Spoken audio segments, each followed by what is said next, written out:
मित्रों, आज का जो विषय है वो विषय ये है कि जब भी हम घर में कोई भजन सुनते हैं या फिर हम कोई कथा सुनते हैं टीवी पर, कई बार ऐसा भी होता है कि हम काम कर रहे होते हैं या किसी कार्य में व्यस्त होते हैं। तो ऐसी परिस्थिति में हम काम भी करते रहते हैं और अपने टीवी में हम कोई कथा चला लेते हैं, जैसे कि भागवत हो रही है, भागवत पाठ हो रहा है या रामायण का पाठ हो रहा है या कुछ भी कथा अगर चल रही है तो वो हम चला लेते हैं। या फिर काम करते समय हम भजन चला लेते हैं, यानी भजन सुनते रहते हैं और काम करते रहते हैं। तो ऐसी परिस्थिति में जब हम कथा सुन रहे होते हैं और काम भी कर रहे होते हैं, भजन सुन रहे होते हैं, काम भी कर रहे होते हैं, तो ऐसी परिस्थिति में जो हम ये कथा सुन रहे हैं, जो भजन हम सुन रहे हैं, क्या हमें उसका फल मिलता है? और अगर हम इस तरह काम करते हुए कोई भी भजन या कथा सुन रहे होते हैं तो उसका हमारे जीवन पर क्या प्रभाव पड़ता है, उसी से संबंधित ये वीडियो है। तो आप इस वीडियो को पूरा सुनिएगा, तभी आपको पूरी बात समझ में आएगी।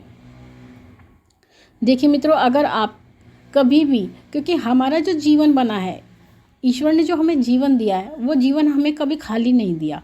उसमें हमारा कोई ना कोई उद्देश्य होता है, क्योंकि मानव तन जब पाया है तो इसको पाने का कोई उद्देश्य है, और वो उद्देश्य होता है हमारा पुरुषार्थ। यानी हमें पुरुषार्थों को पूरा करना होता है, हमें कार्य करना होता है, हमें कर्म करना होता है, और उसी कर्म बंधन से हर व्यक्ति बंधा है। तो ऐसी परिस्थिति में सब व्यक्ति सभी कार्य करना चाहते हैं, यानी वो पूजा पाठ भी करना चाहते हैं, अपनी दिनचर्या को भी पूरा करना चाहते हैं, अपनी गृहस्थी के लिए धनोपार्जन भी करना चाहते हैं। स्त्रियां हैं तो अपनी गृहस्थी का पालन करती हैं, घर के सभी कार्य करती हैं, बाहर का भी कार्य करती हैं।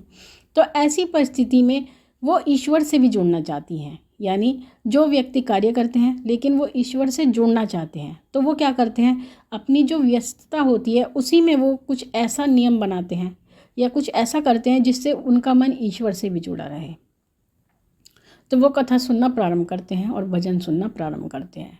तो जो व्यक्ति ऐसा करते हैं उनके जीवन में एक बहुत बड़ा परिवर्तन आता है। जो व्यक्ति चलते फिरते कथा सुनते हैं, चलते फिरते भजन सुनते हैं और चलते फिरते ही भजन गुनगुनाते हैं, तो उनके जीवन में सबसे बड़ा तो महत्वपूर्ण परिवर्तन ये आता है कि उनके घर में सकारात्मकता आती है। यानी जब वो भजन सुनते हैं या कथा सुनते हैं तो जो उनके घर का वातावरण है वो सकारात्मक हो जाता है, उनके घर में सकारात्मक ऊर्जा का वास होता है। और जब भगवत नाम जहाँ पर होता है, चाहे वो किसी भी माध्यम से हो, वो टीवी के माध्यम से हो या वो आप भजन के माध्यम से हो या आपके स्वयं के जाप करने के माध्यम से हो, तो जहाँ पर भी ये भजन और कीर्तन होता है या जाप होता है वहाँ पर ईश्वर स्वयं निवास करते हैं। जैसा कि आप सभी जानते हैं, ये कहा जाता है और ये वास्तविक सत्य है, अकाट्य सत्य है कि जहाँ रामायण का पाठ होता है वहाँ हनुमान जी अखंड रूप से निवास करते हैं, क्योंकि जहाँ जहाँ राम का नाम होगा वहाँ वहाँ हनुमान जी निवास करते हैं। ये उनका वचन है और ये वचन सत्य करते हैं वो। तो इसी प्रकार से, जिस प्रकार से आप अपने घर में कथा कीर्तन करते हैं तो वहाँ पर आपके ईश्वर विराजमान हो जाते हैं। और जो स्त्रियाँ या जो पुरुष भी काम करते हुए भगवत नाम जाप करते हैं तो उनके कार्य सिद्ध होते हैं। यानी जैसे स्त्रियां खाना बना रही होती हैं और खाना बनाते हुए वो कोई भजन सुनती हैं या कथा सुनती हैं, यानी ईश्वर का नाम लेती हैं, तो जो वो खाना होता है, जब वो भोजन अपने घर के परिवार के सदस्यों को देती हैं तो उस भोजन से आपके परिवार के जो सदस्य हैं उनको सद्बुद्धि प्राप्त होती है, उनको एक कहते हैं अच्छा पोषण मिलता है। क्योंकि कहते हैं भोजन एक ऐसी चीज़ है जो आपके भावों से बनता है। भोजन केवल सामग्री से नहीं बनता, उसमें साथ में भाव भी होते हैं। तो जब आप ईश्वर का नाम लेते हुए उस भोजन को बनाती हैं तो वो भोजन अमृत समान हो जाता है, जो आपके परिवार के सदस्यों को पोषण देता है और उनके अंदर सद्बुद्धि प्रदान करता है। इसी प्रकार से जब आप भजन सुनते हैं तो आपका मन ईश्वर के प्रति जागृत होता है, आपके मन में भाव जागृत होते हैं और आपके अंदर भक्ति का संचार होता है, यानी आप उनकी भक्ति में लीन हो जाते हैं। और जो व्यक्ति काम करते हुए, चलते हुए भजन करते हैं, कीर्तन करते हैं, उस समय पर उनको किसी नियम की आवश्यकता नहीं होती, क्योंकि जो चलते फिरते जाप किया जाता है, चलते फिरते ईश्वर का नाम लिया जाता है, उसमें आपको किसी भी नियम के पालन करने की आवश्यकता नहीं होती। तो इसलिए आपको इसमें कोई पाप भी नहीं लगता है। जैसे हम कहते हैं, अगर हम पूजा करने आसन पर विराजमान होते हैं तो उस समय पर हमें पूजा से संबंधित सभी नियमों का पालन करना होता है, और अगर हम उस समय पर कोई त्रुटि करते हैं तो हमारी पूजा निष्फल हो जाती है।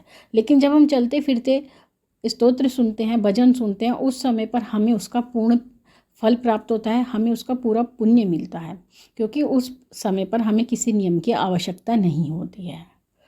और एक सबसे महत्वपूर्ण बात ये होती है, जब हम चलते फिरते भजन सुनते हैं या टीवी में स्तोत्र सुनते हैं, तब जो हमारे घर में नकारात्मक ऊर्जा रह रही होती है वो हमारे घर को छोड़कर चली जाती है, क्योंकि जहाँ पर भी ईश्वर का नाम लिया जाता है और जहाँ पर भी भगवान का कीर्तन भजन चलता है, वहाँ पर नकारात्मक ऊर्जा नहीं रह सकती, यानी वो आपके घर से बाहर निकल जाएगी तुरंत ही, अगर आप ये स्तोत्र सुनेंगे या भजन सुनेंगे अपने घर में।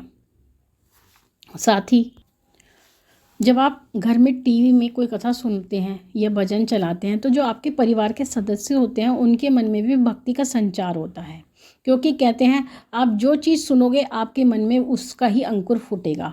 अगर आप गलत चीज़ सुनोगे तो मनुष्य की प्रवृत्ति उस ओर अग्रसर होगी, और अगर आप अच्छी चीज़ें सुनेंगे तो आपके मन में भक्ति का भाव उत्पन्न होगा, भक्ति का अंकुर फूटेगा और वही वृक्ष बनकर आपको साधना मार्ग पर लेकर जाएगा।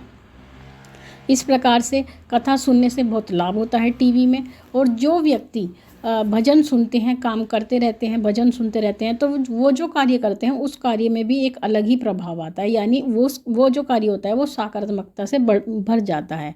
जैसे कि खाना बनाते हैं तो उसमें भी सकारात्मकता आती है।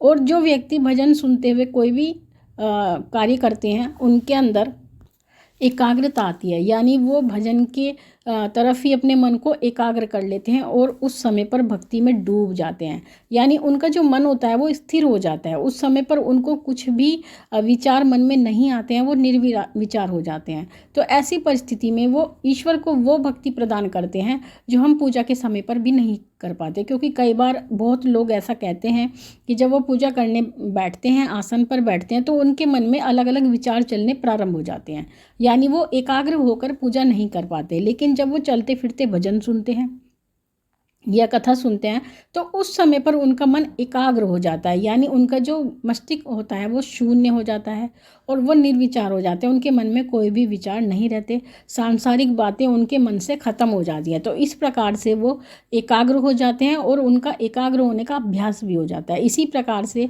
चलते चलते उनका ध्यान केंद्रित होने लगता है, मतलब काम करते करते भजन सुनते हुए उनका ध्यान भी अपने आप ही केंद्रित होने लगता है और इसका वो अनजाने में ही अभ्यास कर बैठते हैं। उनको आभास नहीं होता कि वो एक अभ्यास कर रहे हैं, लेकिन वो अभ्यास कर बैठते हैं और जब वो पूजा में बैठते हैं तो उनका मन अपने आप ही एकाग्र होने लगता है। तो ये महिमा होती है चलते फिरते भजन करने की। तो मित्रों, अगर आपके पास भी समय मिलता है या आपके पास कोई भी थोड़ा बहुत समय है या आप इस परिस्थिति में है कि काम करते हुए आप भजन सुन सकते हैं या कथा सुन सकते हैं, तो आपको ये कार्य अवश्य करना चाहिए, क्योंकि इससे भी आप पुण्य के भागी होते हैं और ईश्वर के निकट आप पहुंच जाते हैं इनके माध्यम से। तो मित्रों, ये थी जानकारी आप सभी के लिए। माँ भगवती से प्रार्थना करती हूँ कि वो आपके भंडारे भरती रहे, आपकी सभी मनोकामनाओं को वो पूर्ण करती रहे। आपसे फिर मिलती हूँ अपनी अगली वीडियो में, तब तक के लिए जय महाकाली, जय महाकाल।